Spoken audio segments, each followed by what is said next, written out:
Nós vamos passar a ministração da palavra e eu quero que você abra, por favor, a sua Bíblia no Evangelho de João, no capítulo 2, e eu quero ler com vocês do versículo 1 até o versículo 11.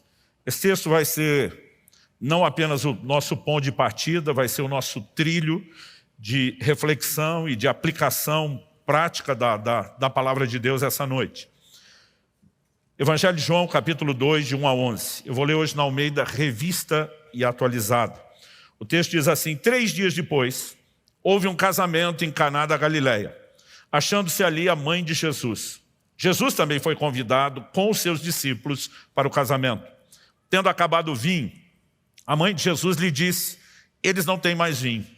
Mas Jesus lhe disse: mulher, que tenho eu contigo? Ainda não é chegada a minha hora. Então ela falou aos serventes: fazei tudo o que ele vos disser. Estavam ali 6 talhas de pedra que os judeus usavam para as purificações, e cada uma levava 2 ou 3 metretas. Jesus lhes disse: enchei de água as talhas, e eles as encheram totalmente. Então lhes determinou: tirai agora e levai ao mestre-sala. Eles o fizeram. Tendo o mestre-sala provado a água transformada em vinho, não sabendo de onde viera, se bem que o sabiam os serventes que haviam tirado a água, chamou o noivo e lhe disse: todos costumam pôr primeiro o bom vinho, e quando já beberam fartamente, servem o inferior. Tu, porém, guardaste o bom vinho até agora. Com este, deu Jesus princípio aos seus sinais em Caná da Galileia. Manifestou a sua glória, e os seus discípulos creram nele. Meu Deus, nós oramos no nome poderoso de Jesus Cristo, suplicando não apenas a inspiração do alto, o mover do Teu Espírito Santo nesse ambiente, que nos leve não apenas a capacidade de entender a Tua palavra, além da razão, com entendimento espiritual, mas também, ó Deus, que seja um ambiente de aplicação prática pela ação do Senhor no nosso íntimo, de despertamento da fé, que seja um ambiente não apenas da ativação da fé, mas dos milagres que ela nos permite acessar. Nós oramos por um ambiente, ó Deus, onde de fato possamos sair daqui não apenas com a certeza do Teu toque, mas com uma forte disposição, determinação de corresponder com o Senhor e andar e viver à luz da Tua palavra. Nós oramos declarando a nossa confiança, dependência no Senhor, e nos antecipamos em Te dar glória, honra e louvor pela certeza de tudo aquilo que o Senhor fará. Bendito seja o Teu nome, nós oramos no nome de Jesus. Amém. Bom, há quase 30 anos atrás, Deus me deu essa palavra que eu vou compartilhar com vocês.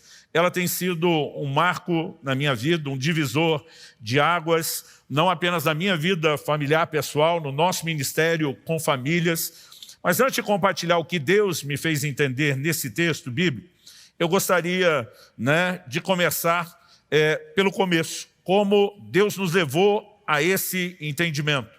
Então, isso foi em dezembro de 1995. No início de novembro, Kelly e eu tínhamos nos casados, e isso deve ter acontecido logo depois da metade de dezembro. Ou seja, a gente tinha apenas 1 mês e meio de casado. Eu estava nos meus primeiros anos do ministério pastoral, sem muita experiência como pastor, e menos ainda como casado. Só tinha 1 mês e meio de casado. Mas Kelly e eu fomos, na época morávamos em Guarapuava, fomos almoçar com uma família da igreja. Muitas vezes as pessoas nos convidam para almoçar para ganhar um atendimento pastoral junto. Naquele dia era apenas para ser um tempo de comunhão, para estarmos juntos. E, embora nada havia sido planejado, no momento em que chegamos para o almoço, uma situação acabou vindo à tona em relação àquele casal. Nós descobrimos que ele estava vivendo de fachada há muito tempo, que aquele casamento estava falido, acabado. Havia não apenas adultérios múltiplos dos dois lados, as brigas estavam partindo para uma situação assim que já começava, fisicamente falando, a ser perigosa. E eu lembro que a gente talvez não chegou nem a comer. A conversa começou ali logo depois do meio-dia, e quando nós finalmente voltamos para casa, fizemos isso, porque no dia seguinte tínhamos uma viagem pela manhã, não tinha como estender, já era meia-noite. Quando aquela confusão surgiu, nós ficamos tão preocupados que a gente não tinha coragem de ir embora da casa do casal e deixá-los. a gente pensou, eles vão se matar. Quando a gente finalmente foi dormir, né, fomos para casa, Kelly e eu, pesarosos, preocupados com aquele casal, falamos para eles, vocês vão viajar com a gente amanhã. A gente estava indo para o norte do Paraná, sairíamos de Guarapuava para Cornélio Procópio, para fazer o casamento do nosso Marcelo Bonfim e a Josi. Né? Eles casaram um mês e pouco depois da gente e já éramos amigos e estávamos indo para a cidade deles fazer esse casamento. No momento em que a gente foi para casa, a gente já tomou a decisão e falou, olha, amanhã cedo, nós passamos a pegar vocês vão com a gente, que nós vamos policiar vocês de perto, com medo de que a situação realmente piorasse. A viagem dava mais ou menos umas 4 horas de carro, mas parecia uns 40 dias. O que pensa num ambiente ruim, aqueles dois brigando, discutindo, a gente tentando intervir, ministrar, né? Era uma situação assim, pesarosa. E eu, sem saber o que fazer, eu lembro que eu falei para Deus várias vezes, o Senhor me deu o privilégio de começar meu ministério, né? No ministério itinerante, antes do pastoral, numa época onde havia um grande mover e uma visitação de Deus na nossa nação. Eu não posso dizer que isso era patrimônio pessoal, que era nossa unção, mas eu comecei, né, ministrando em cultos de avivamento e havia uma onda, um mover de curas e milagres impressionante. Então assim, eu já tinha visto tanto milagre da parte de Deus, que difícil para mim não era crer, difícil era não crer no que Deus poderia fazer. Mas quando eu olhei para aquela situação daquele casamento, eu lembro que antes de dormir falei para Deus, se o Senhor arrumar um casamento como esse, eu não duvido de mais nada. Eu falei, eu já vi milagres de cura extraordinários, já vi milagre criativo, o Senhor botar órgão dentro de gente que não tinha. Eu falei, mas honestamente está difícil acreditar que existe uma solução para esses dois. A coisa está feia, mas eu vou lutar com tudo que eu posso. Mas eu sei que tudo que eu puder trazer para isso não é suficiente. A gente precisa de um milagre seu. E se o Senhor fizer, eu nunca vou duvidar da possibilidade de casamento nenhum ser restaurado. Quando chegamos na cidade, deu tempo de pegar um almoço, né? E como era sábado, a família do noivo, no caso o Marcelo, preparou uma feijoada. E eu lembro, a gente já tinha dormido pouco, estava cansado da viagem, pegamos o calor do norte do Paraná, com a feijoada no bucho, numa época em que eu não comia como hoje, né? Não tinha tanta moderação. Então, eu lembro assim que bateu um sono descontrolado. E tudo que eu queria era ir para casa, onde eu ficaria hospedado, acho que era do pastor da igreja, para conseguir dar uma descansada. Mas na hora de sair, eu lembro que o Marcelo falou para mim, você já sabe o que vai pregar à noite no meu casamento? Eu falei, não sei não. Ele falou, como não sabe? Eu falei, Marcelo, casamento diferente de culto, eu prego 10, 12 minutos, é difícil eu passar disso. Para mim a cerimônia tem que ser rápida, curta, né? Então não adianta nem pensar demais no que eu vou falar para não estender. Eu lembro que ele ficou indignado. Ele falou, eu chamei você porque o povo gosta de ouvir pregar. Eu falei, e para a igreja vou pregar no culto de domingo. Né? Então eles que me ouçam no domingo. Eu não sei o que ele tinha imaginado. Eu acho que ele achou o casamento dele ia ser um culto de avivamento. Cura, milagre, batismo do Espírito Santo, salvação. Né? E ele queria assim, ministração longa. Eu falei, não, eu não faço, me recuso. Né? O casamento não é dia disso. E eu lembro que ele ficou assim muito frustrado. Mas ele falou para mim assim, pelo menos me prometo, você vai orar a Deus e perguntar se ele tem alguma palavra especial. Falei, isso eu te prometo. Então, antes do cochilo, por causa da promessa que eu tinha feito, falei para Deus, se o Senhor tiver alguma coisa especial para esse casamento, eu estou aberto e receptivo. Eu falei, mas ontem eu fiquei fazendo hora extra para o Senhor. Eu estou com sono, então vou dormir. Tua palavra diz, aos seus amados o Senhor dá enquanto dorme. Então eu falei, eu não vou nem me ocupar de me preocupar com isso. Se o Senhor quiser, aproveita enquanto eu durmo. É aquele tipo de oração que eu acho que foi mais para desencargo de consciência, do que esperando que acontecesse o que aconteceu. Mas, naquele cochilo da tarde, eu posso dizer a você, como os profetas do Antigo Testamento falavam, veio a mim a palavra do Senhor. Eu não estou dizendo da palavra, né, que se tornou parte da Escritura, mas, enquanto eu dormia, eu tive um sonho. Honestamente, eu não me lembro de quase nada do aspecto visual. Aliás, eu costumo dizer que meu sistema de vídeo parece não funciona muito bem, mas o de áudio, eu lembro exatamente o que aconteceu. Havia uma pessoa que ela me explicava esse texto de João capítulo 2. E o que eu quero compartilhar com vocês hoje é simplesmente a réplica daquilo que me ensinaram. Eu lembro que numa das primeiras vezes que eu preguei, foi depois disso que eu passei a contar essa história, alguém falou, pastor, que mente brilhante. Eu falei, mente brilhante, coisa nenhuma. Dei Ctrl+C, Ctrl+V, né? Copiei e colei. Eu lembro que a hora que eu acordei daquele sonho, eu puxei um pedaço de papel e rascunhei. E naquele dia eu quebrei meu recorde. Foi talvez o casamento que eu mais falei. Acho que foram 22 ou 23 minutos. Acabei não conseguindo, por mais que resumisse, ficar nos 15. Hoje, como não é um casamento, estou sem pressa. Já marcamos a reunião mais cedo para que você não tivesse pressa. Então, não vou fazer promessa nenhuma sobre o tempo. Mas foi nesse ambiente que Deus me deu esse desenho. E antes de compartilhar o desenho em si do que nós vamos repartir, né, eu quero só te encorajar, né, a procurar, enquanto ministramos, filtrar os princípios. Talvez você esteja vivendo um momento de necessidade, talvez não. No dia em que eu ministrei aquilo no casamento do Marcelo, ele não parecia estar precisando disso. Anos e depois, ele e a Josi viveram uma grande crise. Quem conhece o testemunho dele sabe.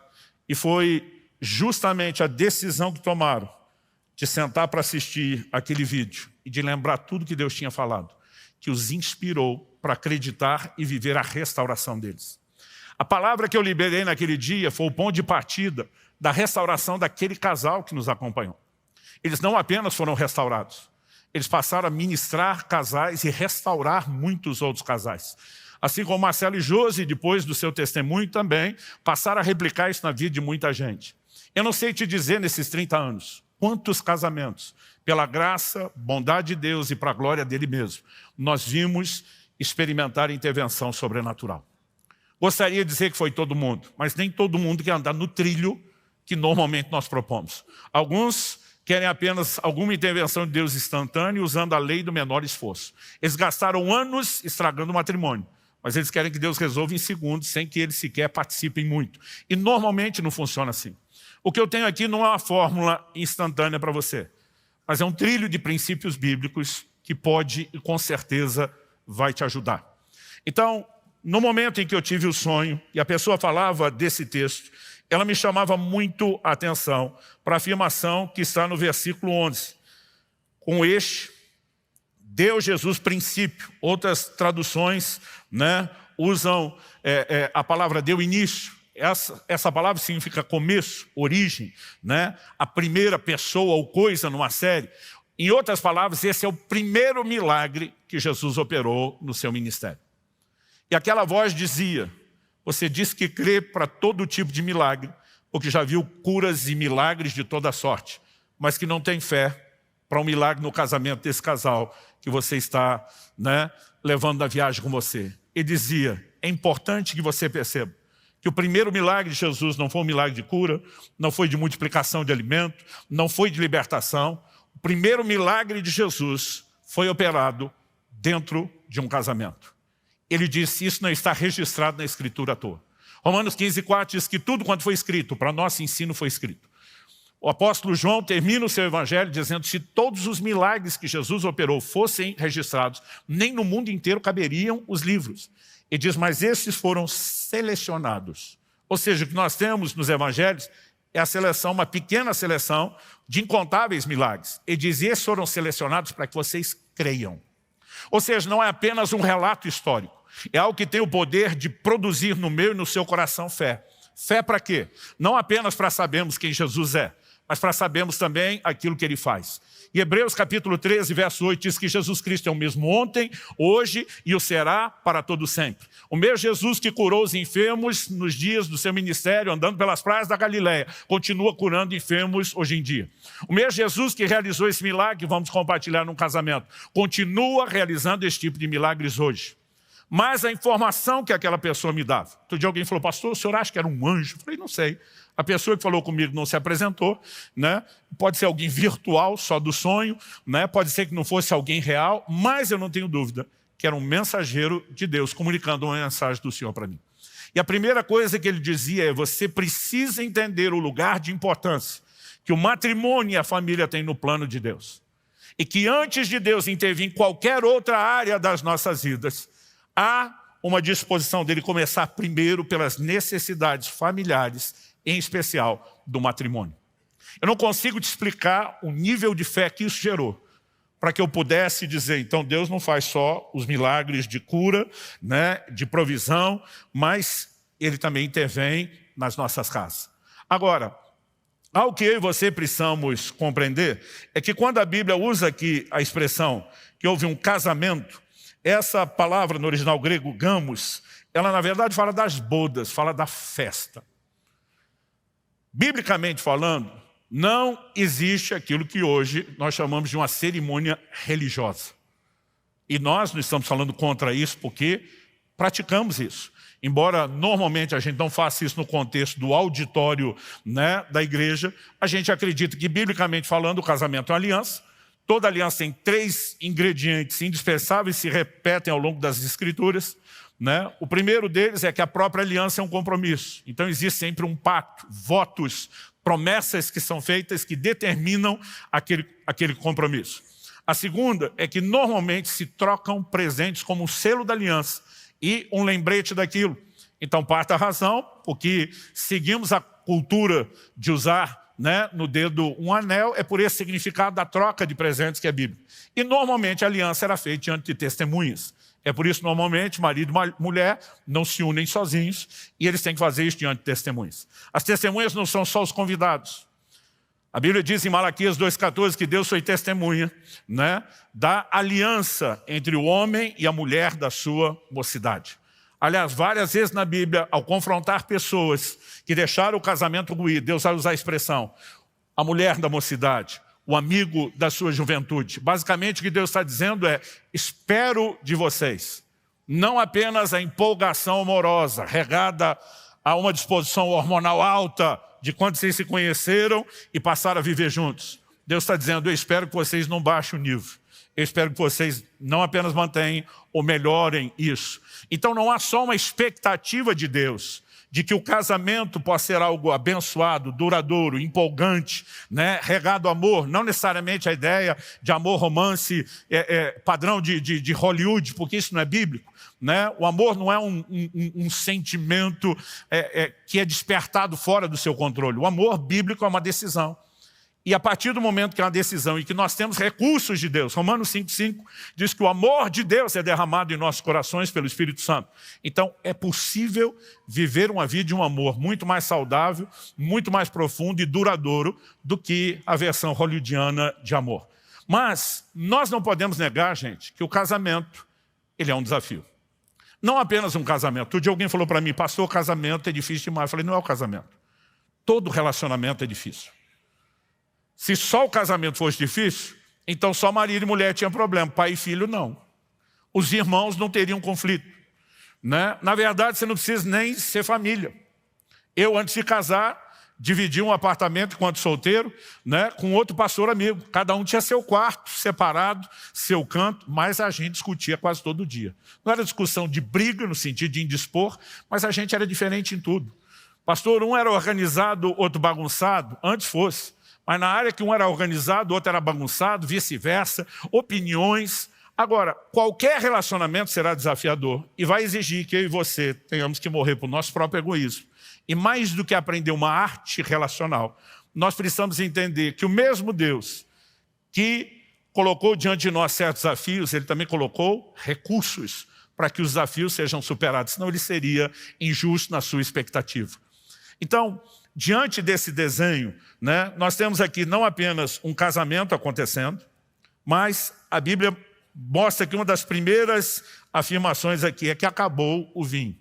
Isso significa não apenas que a festa seria interrompida, frustrada, mas aquela pessoa que me explicava essas coisas dizia, existem vários símbolos, figuras simbólicas nesse texto. E ele falou, o vinho é uma delas.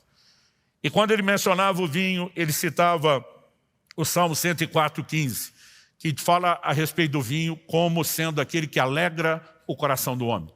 O vinho, como figura bíblica, é um dos símbolos do Espírito Santo, que claramente a Bíblia diz, traz alegria para o nosso coração. Mas ele não fala só dessa alegria espiritual. De uma forma geral, ele é figura de alegria. E o que a Bíblia está dizendo é que aquele casamento que mal tinha começado, essas bodas, essas festas, não era como nós fazemos hoje em dia, se fazemos uma única festa logo depois da cerimônia e de preferência que não dure tanto. Eles normalmente, era o padrão, tinham 7 dias, uma semana de festa, de bodas. Então, meu amigo, você manter comida e bebida E vinho era bebida cara para a condição deles. Por 7 dias, não era brincadeira. Quando o vinho acabou, esse é o cenário que nós vamos apresentar aqui como problema. Quando Jesus opera um milagre, é a solução. O problema e a solução será o primeiro tópico da minha mensagem. Já que a solução é um milagre, no segundo tópico nós vamos discutir o processo do milagre, como foi que ele aconteceu. Para só em terceiro e último lugar falar do resultado do milagre. Mas quando falamos do problema, o relato bíblico é o vinho acabando. E quando nós transportamos isso de forma prática, aquela pessoa me dizia, é comum que nos relacionamentos o vinho, aquela grande empolgação, alegria, realização, amor, paixão, tendam a acabar. Tendam, todas essas coisas simbolizadas pelo vinho, a, em algum momento, encerrar. Não porque não seja possível viver essa realização duradoura, mas existem inúmeros aspectos que contribuem para isso. Começando das diferenças, não apenas de convívio, que nós teríamos com qualquer pessoa, como falamos, pais e filhos e irmãos, alguém que vai dividir uma moradia com qualquer amigo, as diferenças vão aparecer. Mas quando falamos de homem e mulher, nós temos um potencial de diferenças ainda maior. Ou seja, é uma química explosiva. Por quê? Em primeiro lugar, nós temos diferenças de família. Cada um é criado dentro de uma família e dentro de um sistema diferente. E daqui a pouco cada um deixa essa estrutura onde foi criado, treinado, programado para conviver com alguém que veio de uma estrutura completamente diferente. E não precisa ter certo ou errado. Basta ser diferente para que isso já gere alguns desafios. Não bastasse isso, nós temos os desafios de temperamento, de personalidade. Você já ouviu a frase, os opostos se atraem? A gente trata isso hoje em dia quase como um versículo apócrifo. Mas isso é muito verdadeiro, Estatisticamente falando, é muito maior a probabilidade de que você procure se casar com alguém diferente de você do que alguém igual. O problema é que no início, o que nos leva a procurar alguém diferente é porque a gente vê que o outro tem virtudes que a gente não tem. Mas o problema é que a gente só descobre depois que ele também tem defeitos que a gente não tem. Mas você normalmente descobre os defeitos que não tem depois, com o convívio. No início aparecem as virtudes. E essas diferenças vão trazer um desafio ainda maior. Não bastasse as diferenças de criação, as diferenças de temperamento, nós ainda temos as diferenças do jeito de ser de homem e mulher. Gente, fisiologicamente falando, homem e mulher têm diferenças enormes. Eu li alguns livros de um casal australiano que vai apresentando estudos clínicos mostrando essas diferenças, desde questões hormonais, isso falando até a respeito de como o cérebro funciona. Eles são muito diferentes. Então, a gente vai ter somado a tudo isso essas diferenças. Então, vamos falar um pouquinho das diferenças. Por exemplo, ambiente de criação. Kelly e eu voltamos à lua de mel, fomos fazer a nossa primeira compra no mercado. Gente, que momento gostoso, romântico. Esperei aquilo a vida inteira para fazer a primeira compra com a minha esposa. Mas quando voltamos, eu lembro que estou tirando as compras que eu mesmo carreguei para dentro e já ajudando Kelly a guardar. E eu peguei o vinagre e guardei na geladeira. A esposa daqui a pouco vai lá, tira o vinagre da geladeira e põe no armário. Eu falei, por que você tirou o vinagre da geladeira? Ele falou, porque não precisa ficar na geladeira, ele não estraga. Eu falei, mas eu gosto dele na geladeira. Ela falou, por que você gosta dele na geladeira? Eu falei, porque eu gosto da salada geladinha. Ela falou, meu amor, você gosta da limonada gelada. O limão e a água ficam na geladeira, o açúcar não precisa ficar. Por que o tempero da salada também tem que estar gelado? E às vezes quando a gente perde a razão no argumento, a gente apela. A hora que eu vi, eu já estava dizendo, minha avó guardava na geladeira, minha mãe guardava na geladeira, e eu quero guardar na geladeira. Kelly olhou para mim e falou assim, minha avó guardava no armário, minha mãe guardava no armário, e eu quero guardar no armário. Gente, todo dia ela pegava o vinagre da geladeira, punha no armário. Eu tirava do armário e punha na geladeira. Pensa no vinagre que andava. Esse negócio durou eu não sei quanto tempo. Até um dia que minha mulher usou de sagacidade comigo. Eu lembro que fui a uma oficina mecânica, mexer alguma coisa no carro. Não devia ser nada muito importante. E que ela deu alguma opinião. Era alguma coisa sobre algum equipamento do carro. Eu falei, amor, vou fazer uma divisão. No carro mando eu, na casa manda tu. Ela na hora estendeu a mão e falou, negócio fechado. Eu devia ter pensado, mas eu dei a mão depressa. A hora que eu dei a mão e selei o acordo, ela falou, e minha primeira decisão, como quem manda em casa, o vinagre vai para o armário. Já vou falar isso, porque quando eu não falo termino de pregar, o povo está desesperado para saber, pastor, aonde ficou o vinagre? É lógico que no armário. Até pouco tempo atrás, minha mulher leu um estudo e dizer que é mais saudável ficar na geladeira. Eu falei, você devia ter me ouvido, querido. Agora fica na geladeira. Mas eu tenho a sensação, depois de 30 anos, que eu perdi, mesmo que ele ainda esteja na geladeira. Não conheço nenhum casal que planejou onde é que vai guardar o vinagre, porque você não imagina que essas diferenças vão surgir. E, gente, isso é uma de muitas. Eu tenho um amigo que a primeira briga dele também foi na primeira compra no supermercado. Marido e mulher entram, todos felizes, românticos. E, gente, recém-casado. Eles acham que o mundo não está vendo eles. Né? Então, um belisco o outro, a risadinha. Eles estão assim, no mundo deles. Aliás, disse num restaurante você descobre de peça quem é recém-casado e quem não. Recém-casados estão focados um no outro, esquece do mundo. Aqui estão casados há mais tempo, presta atenção em todo mundo e às vezes não reparam um no outro. Então, os dois estavam lá naquele clima, de repente entraram no corredor que tinham o óleo, ou os óleos. Né? Eu falei primeiro no singular para você não achar que eu estava falando do órgão da vista, da visão. Quando entraram, carrinho para no meio, um sai para um lado numa prateleira, o outro sai na outra. Um volta com óleo de soja, o outro com óleo de milho. Ele vê a mulher com óleo de milho e fala, o que é isso? Ela falou, óleo de milho. Ele falou, minha mãe a vida inteira cozinhou com óleo de soja. Ela falou, a minha com óleo de milho. Ele falou, mas eu prefiro óleo de soja. Ela falou, então pede para sua mãe cozinhar. Aí, irmão, o Satanás já entrou. Confusão. Agora, alguém antes de casar combinou que óleo ia cozinhar? A gente nem imagina que essas diferenças de criação vão surgir e elas são inúmeras. Aí vamos para as diferenças de temperamento. Né? Então, assim, as pessoas são realmente diferentes e têm respostas completamente diferentes. Isso só vai complicar as coisas. Né? Então, assim, sempre tem um que fala mais e tem aquele que não quer falar tanto. Sempre tem um que é mais extrovertido e tem o outro que é mais introvertido. E essas diferenças, elas vão ainda potencializando quando somos as primeiras. E você tem as diferenças, como eu disse, do jeito de ser do homem e da mulher. Homem e mulher, eles são tão diferentes que eles são assim, o oposto. Um livro que nos ajudou demais no início do casamento, era uma leitura que não era cristã, né? Mas eu recomendo até hoje. Homens são de Marte, mulheres são de Vênus. É uma perspectiva antropológica, sociológica, de comportamento. E o cara usa essa figura para dizer, parece que cada um veio de um planeta diferente, se encontraram aqui e estão tentando, né, fazer funcionar as suas diferenças. Você já viu os homens quando se encontram? Gente, um homem não elogia o outro, não na frente. A gente, quando se encontra, expressa carinho como? Esculhambando. E aí, cabeçudo? E aí, barrigudo? Né? Ô, careca, eu não sei. Gente, não tem. Um homem chegar para o outro e falar, você está lindo. Nunca. Agora, quando um sai da roda, vai embora e não está ouvindo, aí pelas costas a gente fala, gente boa isso aí. Os outros podem crer. Mas na frente nós nunca vamos dizer que ele é gente boa.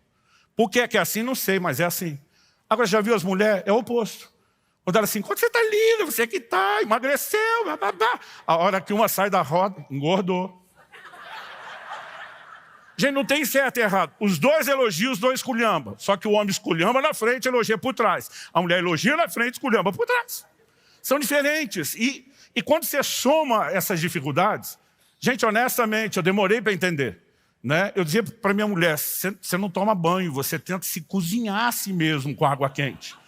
Mas, fisiologicamente falando, a temperatura do corpo da mulher é mais fria. Né? Ela vai ter dificuldade com isso, vai querer mais coberta na cama, tem elementos que são fisiológicos. Outro dia, a gente estava conversando com casais e normalmente os homens reclamam que a mulher fala demais. Eu falei, gente, para de reclamar da sua mulher falar demais. Porque, fisiologicamente falando, o sistema nervoso que controla a fala da mulher é de 4 a 6 vezes mais desenvolvido que o do homem. Eu falei, você que tem um retardo mental. E aí você reclama que ela fala muito? Ela é que tem que aturar o seu retardo.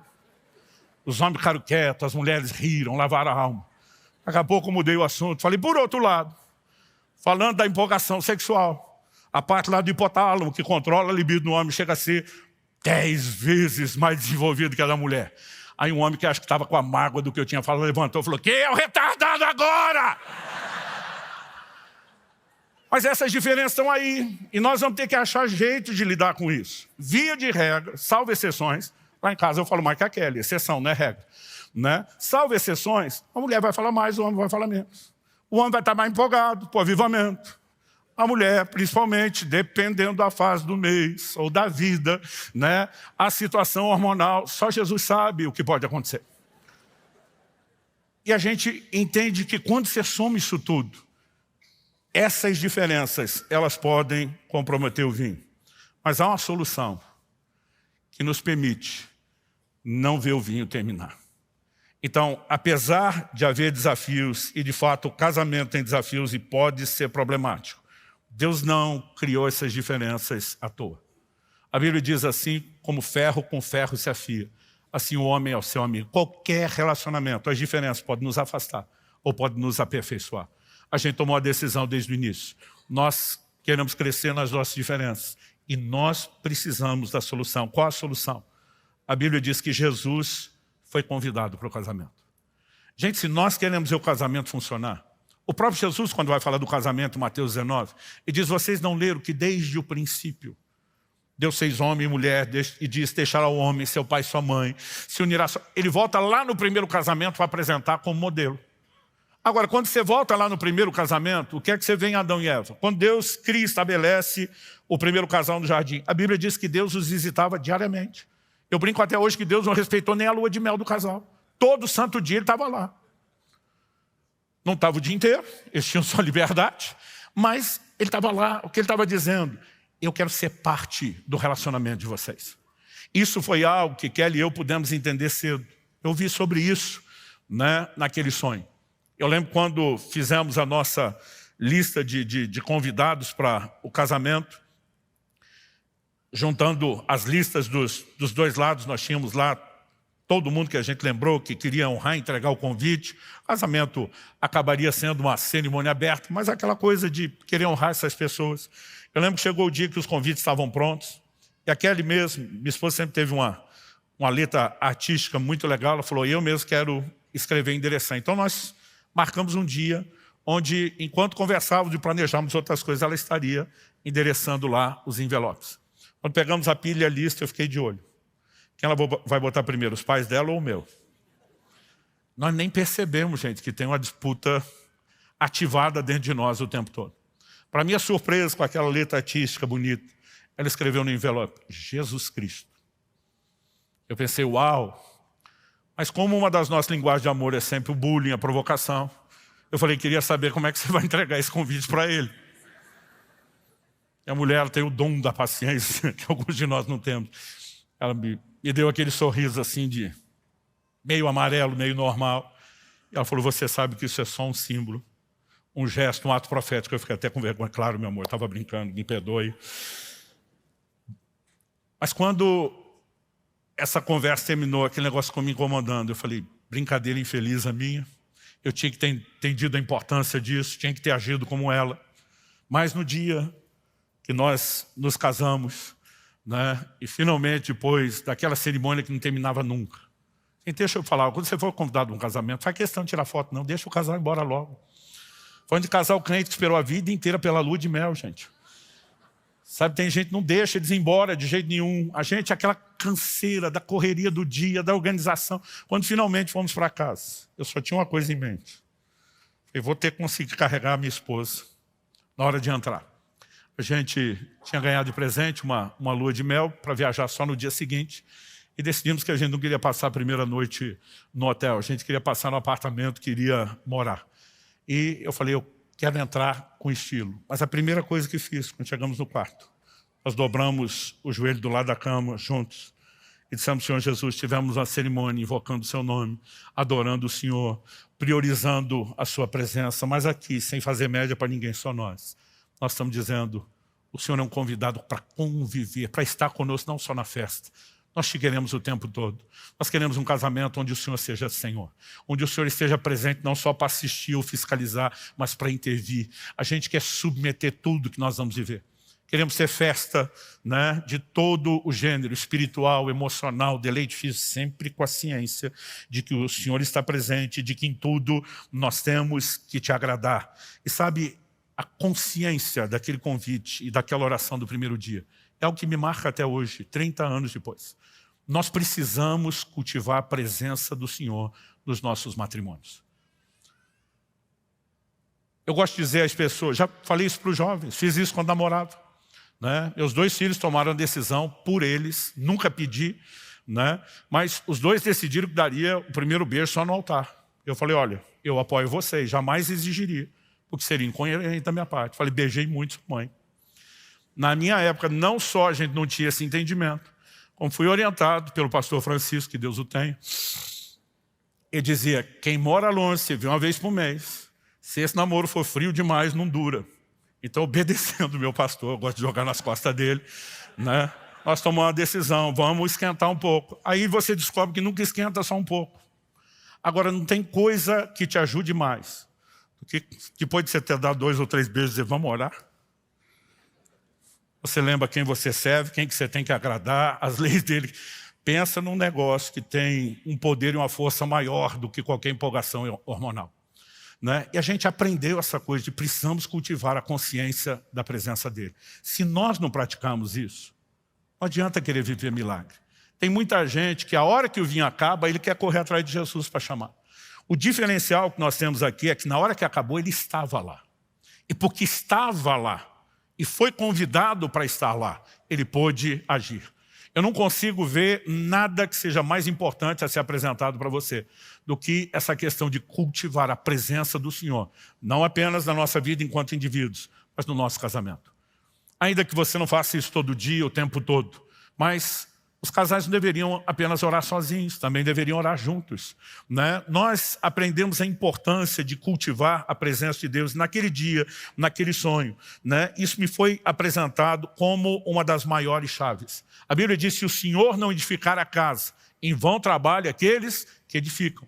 Então assim, nós temos que fazer a nossa parte, não dá para terceirizar para Deus. Mas não adianta achar que nós vamos conseguir fazer sem Ele. E sem Ele, não é a mera formalidade de dizer, Senhor, nós queremos a Tua bênção. É cultivar a presença dEle, é respeitar a palavra dEle, é andar nos seus valores.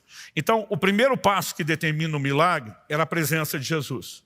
Mas era só isso? Não. Quando a mãe de Jesus começa a provocá-lo, dizer, acabou o vinho. Ele está dizendo, ainda não chegou a minha hora. Ela vira para os serventes e faça o que ele mandar. A Bíblia diz que esse é o primeiro sinal público de Jesus. Particularmente, eu imagino que dentro de casa Jesus já podia ter feito alguma coisa. Se não, Maria no mínimo sabia quem era Jesus e que em algum momento ele ia começar a fazer coisas extraordinárias. Então ela dá uma instrução para os serventes. O que ele mandar, obedeça. Por que ela está falando isso? Porque ela já está imaginando, deduzindo. Ele pode propor uma coisa que não faça o menor sentido para vocês. Como ele vai fazer? Encha as águas, as talhas de água. Não, mas o que está faltando é vinho, não é água. Encha de água. Ela falou, o que ele mandar, obedeça. Não questiona, só obedeça. Então, se você quer um ambiente de milagre, em primeiro lugar, cultive a presença dele. Segundo, não cultive por mera formalidade ou interesse. Faça isso com uma disposição de obedecer e de cumprir aquilo que ele diz que nós temos que fazer. Ele está certo sempre, gente. E se o Senhor diz que o melhor caminho é quando alguém te bate na face e vira outro, quando te pede para caminhar uma milha junto, você e a segunda, quando pede a capa para você entregar a túnica, existe algo nessa obediência, aquilo que Jesus falou, que não se trata de mera passividade. Aliás, não há passividade, porque a nossa carne vai lutar contra tudo isso. Você vai ter que ser, na verdade, muito ativo para conseguir subjugar a força da carnalidade, do egoísmo em qualquer relacionamento para poder andar naquilo que Deus tem. Então, esse relato do milagre nos apresenta um quadro de problema e a solução. Problema, o vinho, naturalmente falando, tende a terminar, especialmente por causa das diferenças. Pode ter inúmeros outros fatores, mas especialmente por esse. Mas a solução vem de cultivar a presença de Deus e da disposição de obedecer. Quem está entendendo, diga amém. Segundo lugar, se a solução é um milagre, qual é o processo do milagre? O que Jesus fez não é algo unilateral, né, só da parte dele, ou como a gente possa interpretar aqui, da parte de Deus. O Senhor Jesus chama aquelas pessoas a trabalharem e interagirem com Ele. Então, naquele sonho, aquela pessoa que me explicava, me dava aquela aula, ela falou, além da tipologia do vinho, há outras coisas nesse texto que você precisa observar. Falou, em primeiro lugar, a quantidade de talhas. A Bíblia diz que haviam 6 talhas de pedra. Não eram 5, não eram 7, a Bíblia é específica, 6. Na simbologia bíblica, os números normalmente não aparecem de forma aleatória. Eles normalmente comunicam um significado. Número 6 na Bíblia sempre está relacionado ao homem e aquilo que é humano. O livro de Gênesis diz que Deus criou o homem no 6º dia. De Gênesis a Apocalipse, a mensagem é a mesma. No Apocalipse a gente tem lá a menção do número 666. E a Bíblia diz número de homem. Tem crente que tem preconceito. Se a placa do carro tiver 666, ele não compra. Se o número da casa for 666, ele não mora, porque pensa que é número do cão. Mas a Bíblia diz número de homem. Vai ser usado por um instrumento de Satanás. Mas a Bíblia, falando do 6, fala do número de homem.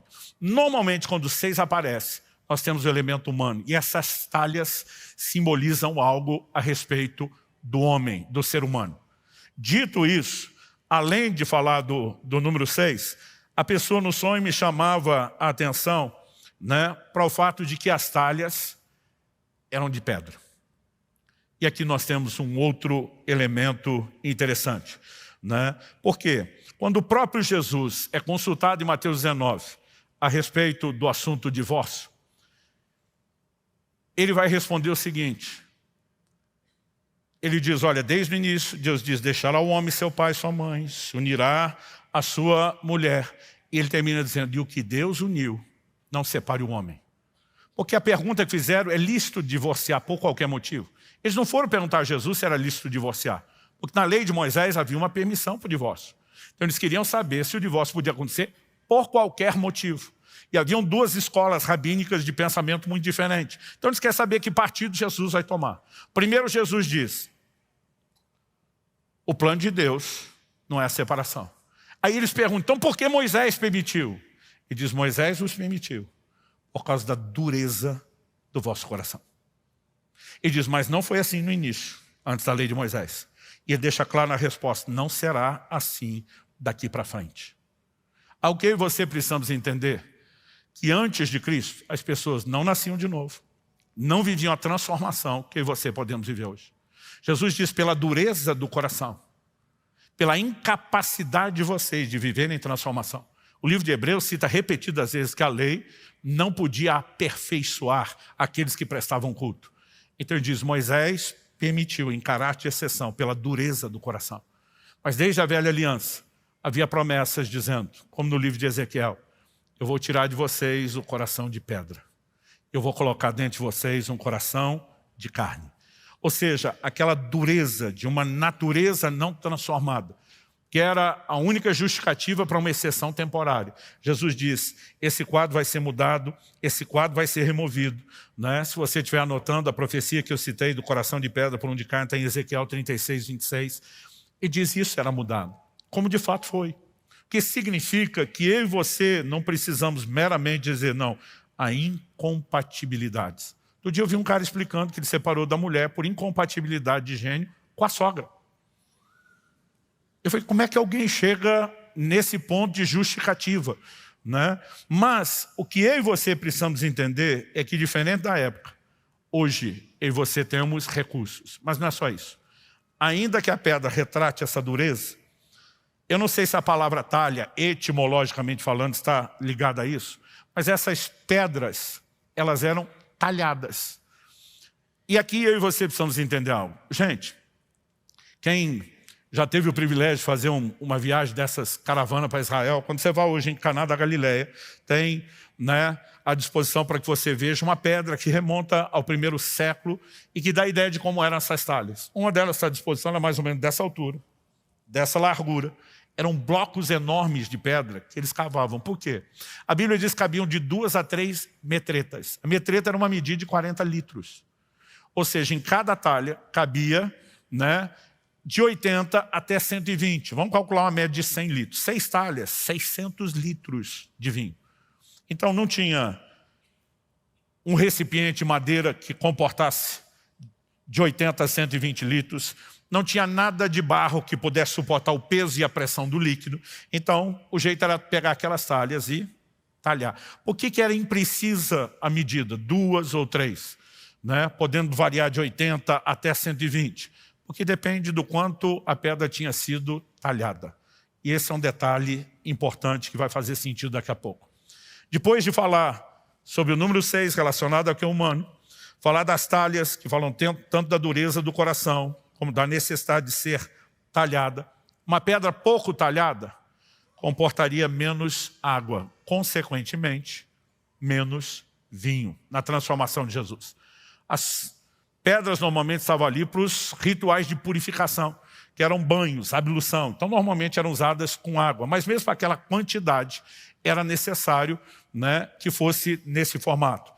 E, em terceiro e último lugar, falando do processo, aquela pessoa que me explicava aquilo no sonho dizia: agora preste atenção na água. Ele falou: a água é a matéria-prima do milagre. Milagre por milagre, gente, Jesus podia simplesmente fazer aparecer o vinho. Mas ele decide que primeiro seja colocado água, para depois se transformar em vinho. Em primeiro lugar, nos mostra um processo de interação. Ele está dizendo: eu posso fazer meu milagre, mas não trabalho sozinho. Você me oferece algo primeiro, antes de eu poder fazer algo para você. E aqui nós temos um elemento de interação importante. O segundo é o significado que a água tem ao longo das Escrituras. Ela simboliza tanto a palavra de Deus, como também a ação do Espírito Santo em nós. Em Efésios 5:26, a Bíblia diz, né, a respeito de como Cristo se deu a si mesmo por nós, pela igreja, para santificar, diz: pela lavagem de água da palavra. Na hora do lava-pés, Jesus diz a respeito de alguns já estarem limpos, e o próprio Jesus no seu ensino vai usar a própria palavra: vocês já estão limpos pela palavra que eu vos tenho falado. Então, um dos significados da água envolve a palavra. Mas em João 7, nos versos 38 e 39, Jesus diz: quem crê em mim, como diz a Escritura, do seu interior fluirão rios de água viva. O verso 39 explica: isso ele disse a respeito do Espírito Santo que haveriam de receber aqueles que nele crescem. Então agora vamos para a estrutura humana. Nós somos limitados. Nós somos seres carnais, egoístas por natureza, né? A maioria de nós, gente, o tempo todo está disputando aquilo que é do nosso interesse. A Escritura diz que nós temos que levar em conta não o nosso interesse, mas o do outro. Quando a gente entra no casamento, você tem tanto deveres como direitos. Os seus direitos são os deveres do outro, do cônjuge. Mas os direitos dele são os seus deveres. Você já percebeu que a gente nunca briga pelos deveres? Eu não fiz isso que eu deveria ter feito da forma correta. Me perdoa. Não, eu errei mais do que... Ninguém briga por isso. A gente não briga pelas nossas faltas. A gente sempre está cobrando o que o outro deveria ter feito. Mas o casamento tem as duas coisas.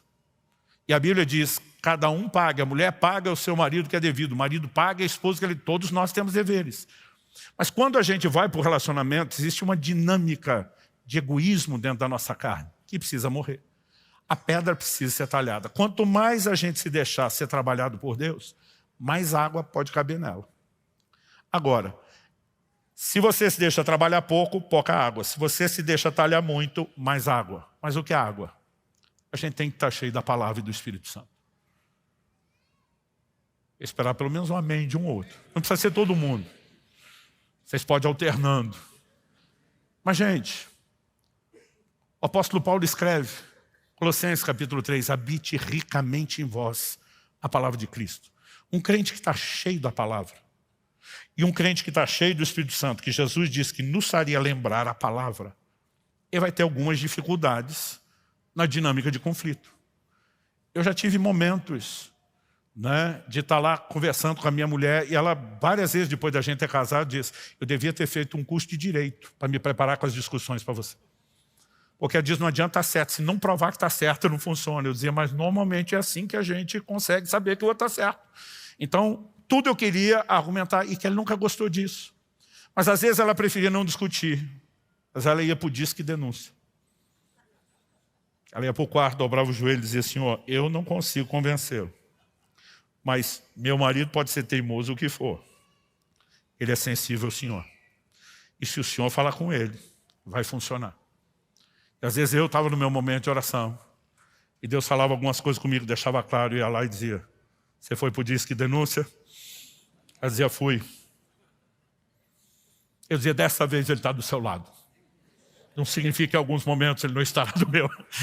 Mas sabe, você pode viver uma dinâmica completamente diferente. Há momentos onde você pode estar no meio de uma discussão, o Espírito Santo diz, por que você está indo por aí?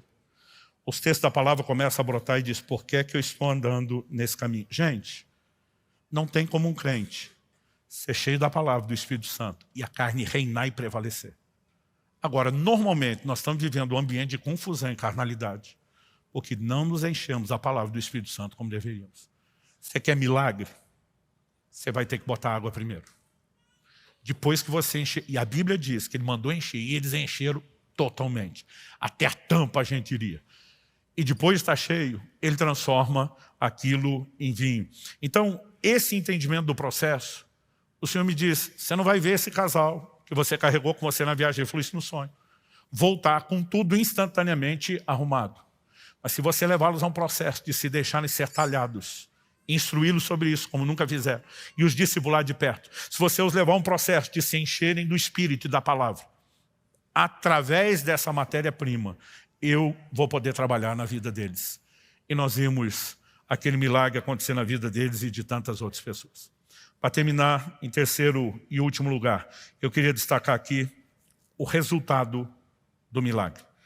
Então, nós temos pelo menos duas coisas quando falamos do resultado do milagre que precisa ser levado em conta. A primeira delas está no verso 9. Tendo o mestre Sala provado a água transformada em vinho, não sabendo de onde viera, se bem que sabia os serventes que haviam tirado a água, chamou o noivo e lhe disse, todos costumam pôr primeiro o bom vinho. Quando já beberam fartamente, servem o inferior. Gente, 7 dias de festa.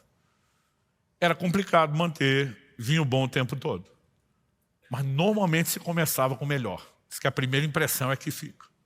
Depois que a turma já estava mais farta, vai substituindo, medida econômica. Essa é a realidade de muitos casamentos, onde o vinho não acabou. Ele já foi substituído por algo inferior.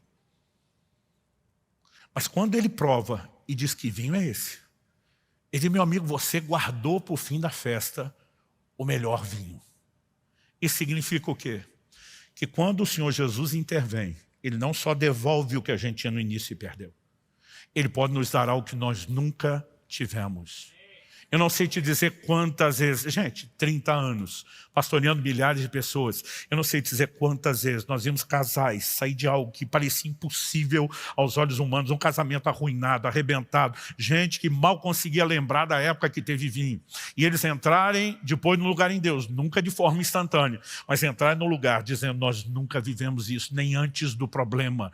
Nós podemos experimentar algo de uma qualidade muito superior a lua de mel, a paixão dos primeiros dias, né? Ao momento onde não havia tanto desgaste no relacionamento. Porque aquilo que Deus faz é de verdade, é para valer, é bem feito e é de alta qualidade.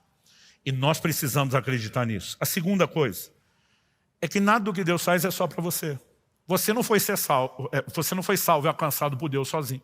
Falamos disso aqui domingo, nós somos alcançados para alcançar, o que inclui pessoas. Tudo o que Deus faz na minha e na sua vida não é para parar na gente. E a gente precisa parar de orar como se a gente fosse o centro do universo. Deus, o Senhor precisa fazer porque eu estou aqui, eu sou o centro de tudo. Eu e você somos pequenas engrenagens de algo muito maior do que nós, que é o reino de Deus. E Deus não vai desperdiçar uma oportunidade de quando faz um milagre na sua vida, deixar que isso seja só para você. Não existe desperdício na economia de Deus. Você observar mesmo quando Jesus multiplica pães e peixes, com a instrução dele depois, recolha o que sobrou para que nada se perca. Não há desperdício no plano e no propósito de Deus. E deixa eu te dizer algo, quando Deus faz algo na minha e na sua vida, Ele não vai desperdiçar isso agindo só em meu e seu favor. Deus pega todo milagre, toda intervenção que Ele faz na nossa vida para nos colocar numa vitrine, para que isso inspire outros, para que isso traga glória e honra ao seu nome. E o verso 11 nos mostra o objetivo principal do milagre. Nós precisamos parar de achar que Deus existe apenas para nossa alegria. É lógico que Ele tem realização para nos proporcionar no âmbito individual e mesmo matrimonial. Mas Deus não existe só para fazer eu e você feliz, querido. Na verdade, se nossa alegria fosse Ele, a gente não teria tanta infelicidade, tanta necessidade de ficar pedindo alegria para Ele. Mas quando Deus opera na minha e na sua vida, Ele está dizendo, além de te abençoar, eu quero te usar como instrumento que inspire outros, que traga glória, que traga honra ao meu nome. Nós tivemos a oportunidade ao longo dos anos de poder levar a Jesus muitas pessoas que trabalharam em casa.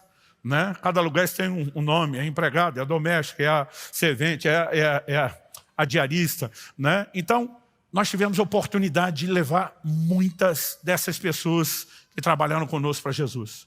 Porque no convívio, elas diziam, vocês têm algo diferente que a gente não vê na maioria das casas.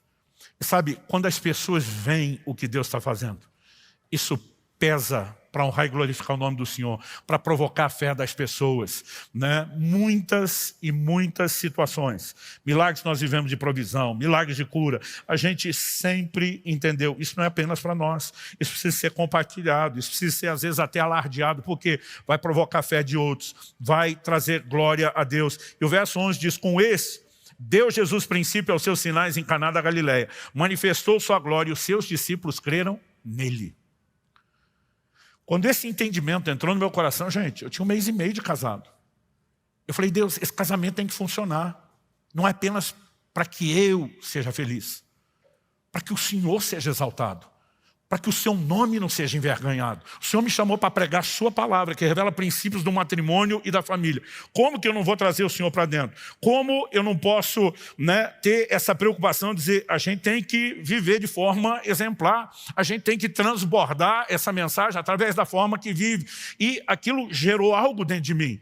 É possível viver de uma forma que não seja apenas bom para a gente, seja bom para Deus, seja bom para os outros, para aquilo que as pessoas verão. E sabe, eu já vi gente dizer, não estou mais disposto, não acho que o cônjuge vale a pena. Se ele não vale, o nome de Deus sendo glorificado em vez de envergonhado, deveria valer. As pessoas seriam inspiradas, deveriam valer. Sabe, nós não percebemos que muitas vezes é um jogo de desgaste emocional explorado por Satanás para que você seja passivo e não lute. É possível viver a intervenção de Deus. E sabe, uma coisa era eu pregar, quando eu pregava essas coisas logo no início, que Deus falou comigo, as pessoas, está na lua de mel, é fácil falar isso. Hoje, 30 anos depois, eu digo, nós estamos na melhor fase do casamento. Outro dia um falou para mim assim, vocês ganharam na loteria. Acharam uma compatibilidade. Falei, meu amigo, eu e minha esposa, nós somos diferentes demais.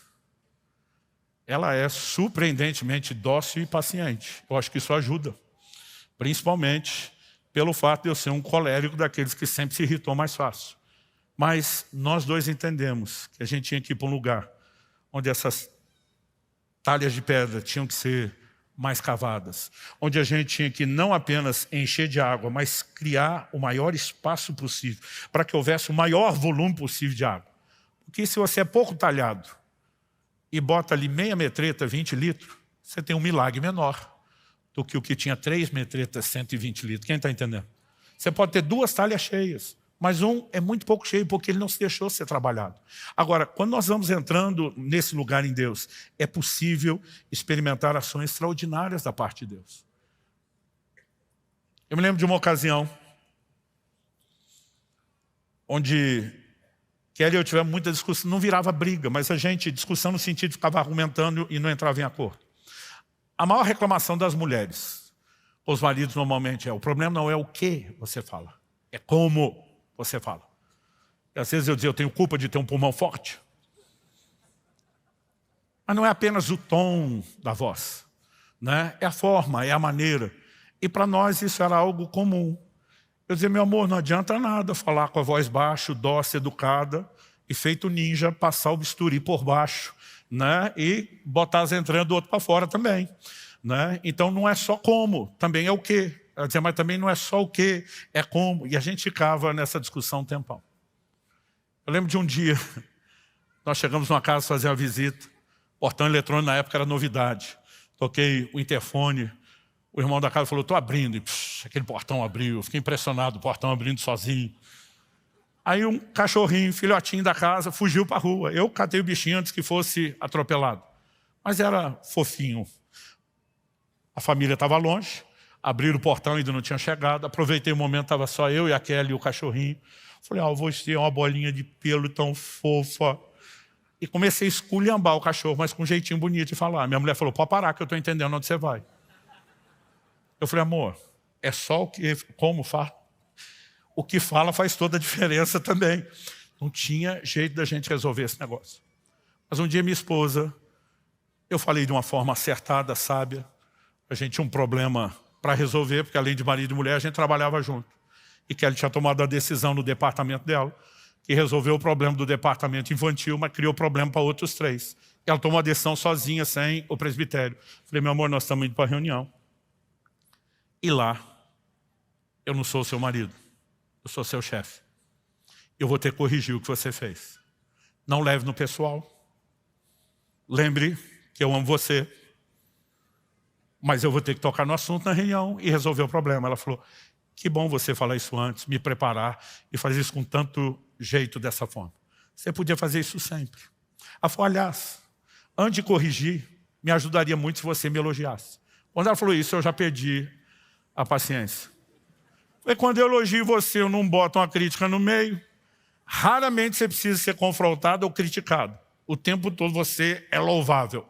E eu não tempero com algo. E no dia de chamar a atenção, ela falou, me ajudaria muito.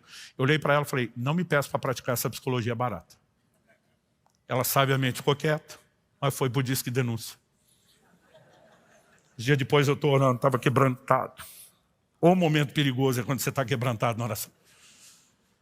Eu estava dizendo para Jesus, estou facinho. O senhor pode pedir o que quiser. O Espírito Santo falou comigo, você me acusou de praticar psicologia barata. Falei, nunca. A única vez que falei isso foi uns dias atrás para minha mulher, que queria que antes de eu confrontá-la, elogiasse ela. Ela é elogiada a maior parte do tempo. Me recuso a fazer isso. Eu falei, se você classificou o que sua mulher te pediu de psicologia barata, você falou mesmo contra mim. Não tinha nada a ver com o senhor, é só com ela. Ele falou, vai ler Apocalipse 2 e 3. Eu já sabia o que tinha lá, as cartas às 7 igrejas da Ásia. Em todas elas, antes de confrontar, Jesus começa elogiando. Vamos tomar a primeira carta no início do capítulo 2, a igreja de Éfeso como exemplo. Conheço tuas obras, teu labor, tua perseverança. Suportastes provas pelo meu nome, não desfaleceste. Puseste a prova, e se dizem apóstolos, não são, os achaste mentirosos. Ele fala da dedicação, do trabalho, da resiliência, do controle de qualidade. Aí em algum momento ele diz, mas como ninguém é perfeito, tem um negocinho aqui que nós vamos ter que arrumar. Tenho contra vocês, que vocês abandonaram o primeiro amor. Mas o fato errado não significa que está tudo perdido. Arrepende, volta à prática das primeiras obras. Nós podemos deixar isso bom. Mas deixa eu te lembrar que também tens a teu favor, elogio de novo, que odeias as obras dos nicolaítas, as quais eu também odeio.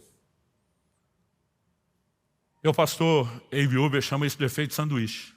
E diz que toda a correção devia ser como um hambúrguer, servido em 2 metades de pão. Pão apreciação, antes e depois. Correção no meio. Eu falei um dia para ele, mas posso servir um hambúrguer triplo? Ele falou, caprichando no antes e depois, e sempre funciona. A gente foi revolucionário. A partir daquele dia eu chegava, meu amor, você é uma mulher tão incrível, tão extraordinária, que eu fico até constrangido de ter que falar o que eu tenho que te falar aqui agora. Não, pode falar, não, é sério. Eu ganhei na loteria. Você é fantástica, você é admirável. Ela dizia, estou pronta. Dizia, meu amor, eu precisava ter feito isso. Ela, pois é, foi mal. Está vendo como você é incrível? Já recebeu de coração aberto, já resolveu. Esse negócio passou a ficar tão fácil, que um dia eu fui elogiá-la por alguma coisa, ela falou, estou pronta, pode falar. Eu falei, falar o quê? Não, você não ia me confrontar? Não, só estava te elogiando mesmo. Por causa de uma direção do Espírito Santo. Eu não sei te dizer quantos conflitos nós deixamos de ter. Agora, quando você está lá com ele o tempo todo, e tem a ajuda dele o tempo todo, dá para ser algo diferente. Gente, potencialmente, todos nós temos nitroglicerina na nossa carne para criar confusão em qualquer relacionamento com qualquer pessoa. Mas quando as talhas estão cheias de água, Deus tem matéria-prima para transformar em vinho. Eu posso te dizer assim, diante de Deus, no temor do Senhor, que a melhor coisa depois de Jesus que me aconteceu foi o meu casamento.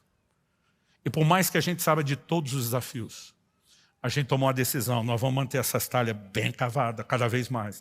Nós vamos mantê-las sempre cheias de água. Nós vamos cultivar aquela presença que nós entendemos ser importante desde o início.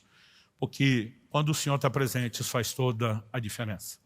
Sabe, se eu e você não tivermos o entendimento de que esse Deus faz milagre em todas as outras áreas, começou pelo casamento, dizendo, se tem uma área que me importa, se tem um lugar para onde eu quero começar, é o seu matrimônio, nós não vamos ter fé para buscar a intervenção dele.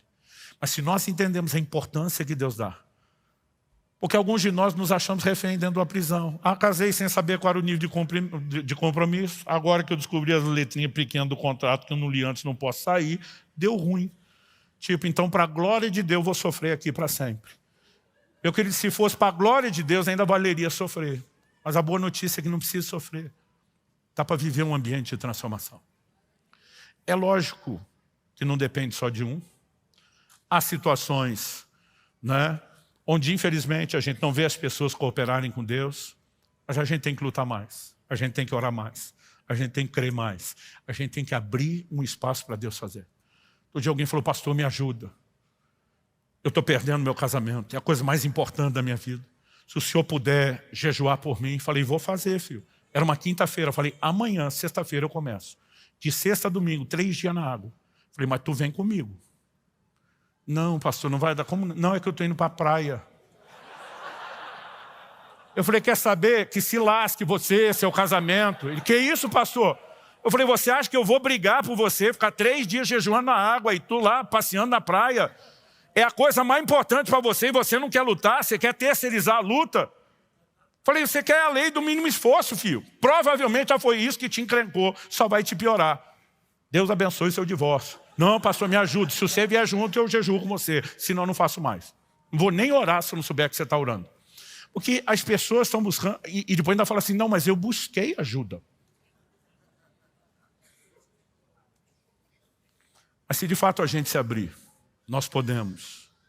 E eu posso te garantir, eu vou dizer, e nós veremos muitos milagres em casamentos e famílias, né? Há uma graça de Deus, há uma mensagem que é parte do DNA dessa casa, né? A gente não fala isso esperando apenas que você se esforce, manter, né, as aparências. É lógico que é um momento onde é um esforço, é um desafio, né? Essas diferenças vão continuar presentes. Com o tempo você vai aprender a lidar com elas, mas elas não desapareceram.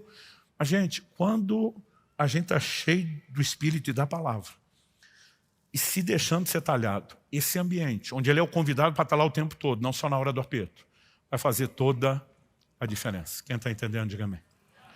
Vamos ficar em pé. Eu gostaria de orar com vocês. Eu não consigo te explicar o quão importante foi para mim ter entendido isso com 1 mês e meio de casado. Fez muita diferença. Não estava faltando vinho quando eu entendi isso. Mas esse entendimento me ajudou a não precisar deixar o vinho acabar para buscar a ajuda de Jesus depois. Alguns de vocês estão aqui e nós chamamos os solteiros. Porque a melhor hora de se preparar para o casamento é antes de casar, não é depois.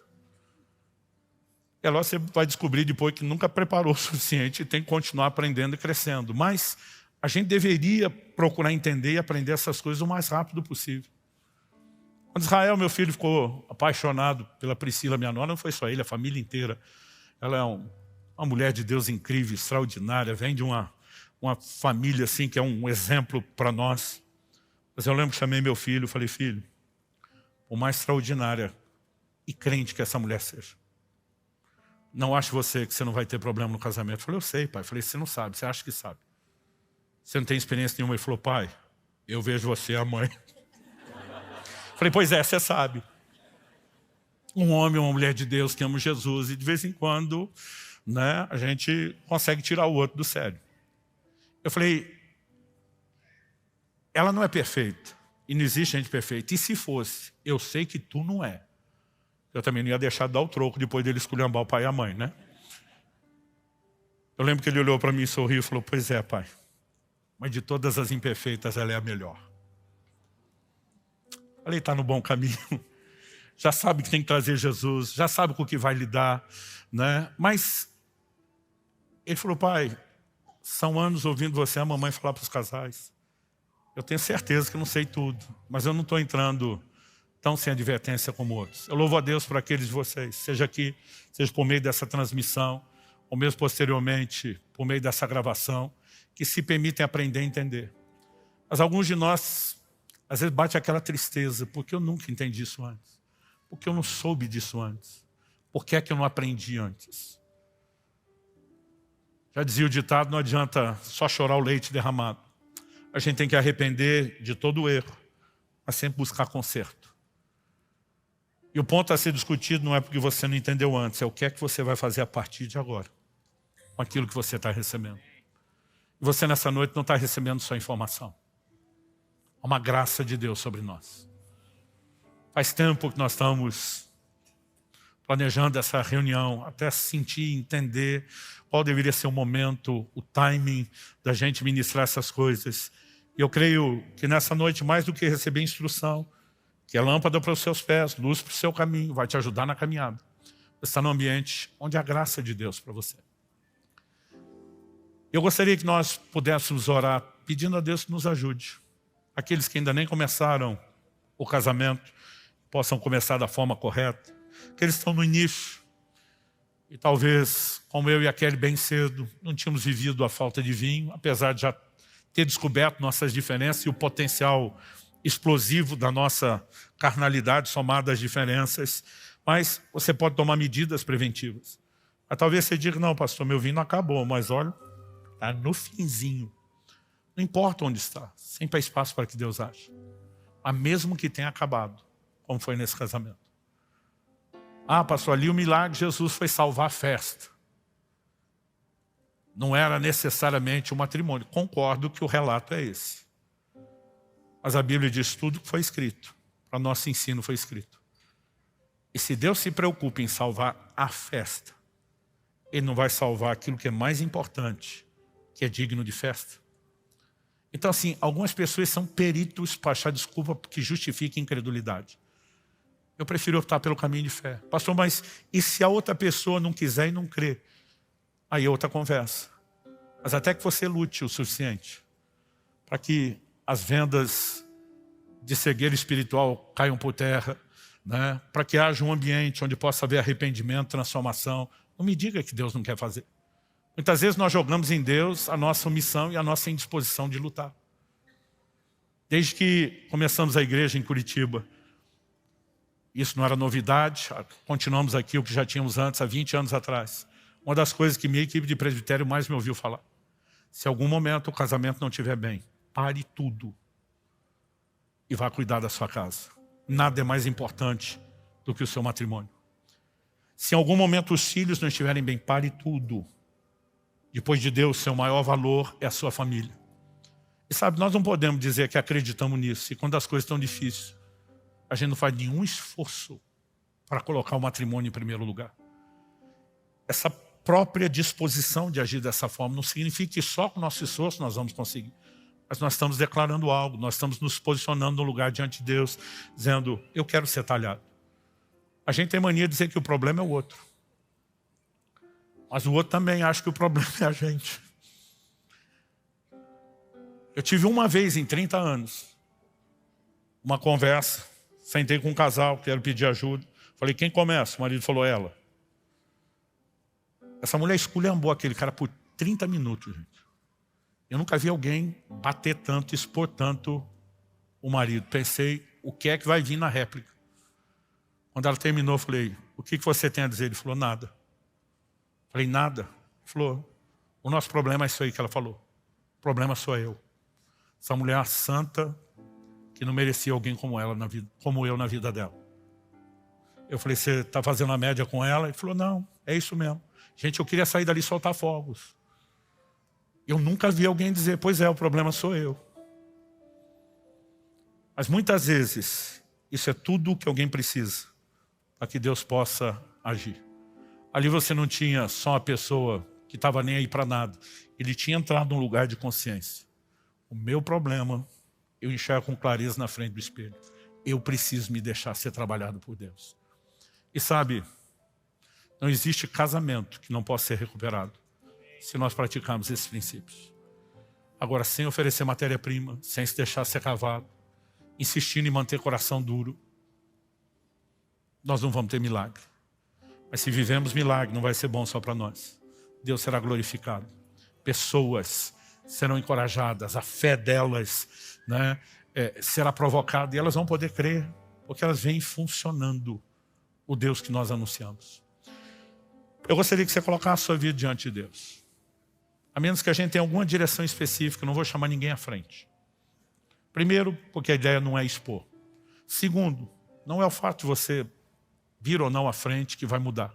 Mas um posicionamento aí onde você está, dizendo: Deus, eu preciso da sua ajuda, eu preciso voltar a cultivar a sua presença, ou passar a fazer isso, não apenas no meu coração, mas na minha casa, no meu matrimônio. Eu preciso, de fato, cultivar a sua presença, eu preciso entrar nesse lugar de entender a importância do que Maria disse. Façam o que Ele mandar. Não tem milagre que não dependa da sua obediência a Deus. E nós precisamos entrar nesse lugar. Se está na Bíblia, é para ser vivido. Não, eu até sei que a Bíblia manda perdoar, mas não estou afim. E quer viver milagre? Então, talvez seja o momento da gente dizer: Senhor, eu preciso começar a arrumar isso aqui. Eu tenho um coração mais empedernido do que eu imaginava. Mas o Senhor prometeu trocar o coração de pedra pelo de carne. Eu quero viver esse processo. Eu quero ser cheio do Espírito Santo. Eu quero ser cheio da palavra. Mas isso não vai entrar na sua cabeça por osmose enquanto você dorme. Você vai precisar gastar tempo com a palavra. A palavra é um espelho, ela vai expor nossas falhas, mas também vai mostrar quem nós somos em Cristo, o que está à nossa disposição. Vai inspirar a sua fé, que é o ingrediente que nós precisamos. Coloque sua vida diante de Deus. Talvez você diga: pastor, as coisas estão melhores do que nunca, mas tem espaço para melhorar. Talvez Deus incomode alguns de nós aqui presentes a orarmos por casais que não estão aqui e que estão precisando ir para a UTI urgentemente. Se você sentir algum impulso de Deus de interceder por alguém, não acho que isso é coincidência. Creia que é um impulso do Espírito Santo e obedeça a isso. Vamos orar por um instante. Do seu jeito, da sua maneira. Eu pedi para você ficar em pé porque é hábito. A hora que eu vejo, já fiz. Ora como você achar melhor. De pé, sentado. Ah, pastor, eu quero ajoelhar aqui no meu lugar. Né? Pastor, eu sinto a necessidade. Quero ir aí na frente, ajoelhar? Pode. Eu não vou chamar ninguém, como se vir dependesse disso. Mas que nesses próximos minutos de oração, a gente permita que algo seja liberado do céu sobre a vida da gente. Que haja despertamento, que haja entendimento espiritual, que haja, né, algo mais do que só informação. Você recebe essa palavra? Comece a orar, a falar com Deus. Aí nós colocamos diante do Senhor cada vida aqui presente. Cada matrimônio ou futuro matrimônio aqui representado. Pai, nós sabemos qual é o teu plano e o teu propósito. Que o que Deus uniu, o homem não separe.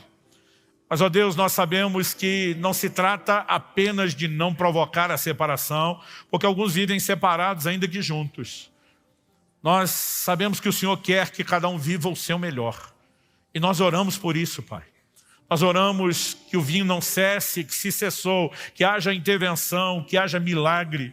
E nós oramos não apenas pela manutenção do vinho dos primeiros dias. Nós oramos por aquele vinho novo que é muito melhor do que aquele que já tivemos. Pai, nós oramos por um ambiente de intervenção divina. Nós oramos pelo sopro do Teu Espírito Santo nesse lugar. Nós oramos por um despertamento de fé. Nós oramos por entendimento espiritual. Nós oramos pela aplicação personalizada da Tua palavra que só o Senhor pode produzir dentro de nós.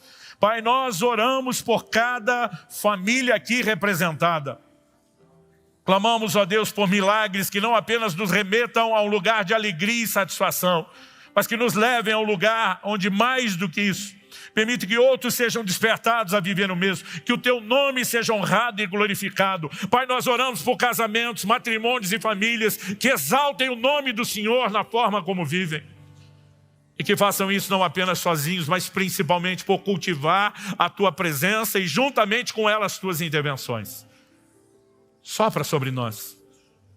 Precisamos da Tua intervenção. Em diferentes níveis, em diferentes áreas, mas nós necessitamos. E nós clamamos o Teu toque, o mover do Teu Espírito. Nós clamamos que aquilo que o Senhor começou aqui agora não termine no final dessa reunião. Nós oramos não apenas que continue, nós oramos que o Senhor de fato aperfeiçoe, aprofunde, intensifique, que isso se torne progressivo para a glória do Teu nome. Nós oramos em nome de Jesus. Estende a Tua mão, Senhor. Toca cada um dentro da sua necessidade. Nós oramos que toda amarra do inimigo seja quebrada. Nós levantamos o escudo da fé contra todo dardo inflamado do maligno. Invocamos o Teu nome e a Tua intervenção. Mas honestamente, Senhor, temos produzido um prejuízo maior para os nossos matrimônios, nós mesmos, do que qualquer ataque do inimigo. Nós queremos nos expor para que o Senhor lide conosco. Nós oramos em nome de Jesus. Em nome de Jesus. Se você crê, concorde, diga amém.